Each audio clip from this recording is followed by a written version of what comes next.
মধ্যপ্রাচ্যে আবারও বাড়ছে যুদ্ধের আশঙ্কা। দীর্ঘদিনের উত্তেজনার মধ্যে ইসরায়েল ও ইরান এখন এমন এক সংবেদনশীল অবস্থানে পৌঁছেছে যেখানে সামান্য ভুল সিদ্ধান্ত বড় সংঘাত ডেকে আনতে পারে। সম্প্রতি ইসরায়েলি প্রধানমন্ত্রী বেনিয়ামিন নেতানিয়াহু ও মার্কিন প্রেসিডেন্ট ডোনাল্ড ট্রাম্পের বৈঠক সেই আশঙ্কাকে আরও বাড়িয়েছে। ইসরায়েলের মতে ইরানের ব্যালিস্টিক ক্ষেপণাস্ত্র কর্মসূচি তাদের নিরাপত্তার জন্য বড় হুমকি এবং প্রয়োজন হলে তারা একতরফা পদক্ষেপও নিতে পারে।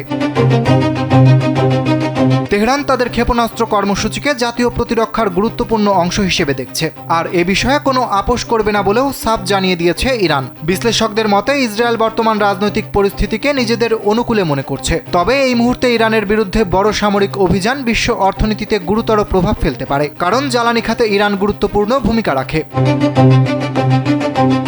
এদিকে ইরান এখন আগের মতো আন্তর্জাতিকভাবে বিচ্ছিন্ন নয়। চীন ও রাশিয়ার সঙ্গে তাদের সম্পর্ক যুদ্ধের সমীকরণকে আরও জটিল করেছে। একই সঙ্গে সাম্প্রতিক বিশ্লেষণে দেখা গেছে ইরান তাদের সামরিক অবকাঠামো আরও সুরক্ষিত করেছে এবং ভূগর্ভস্থ স্থাপনা ও ক্ষেপণাস্ত্র ভাণ্ডার জোরদার করেছে।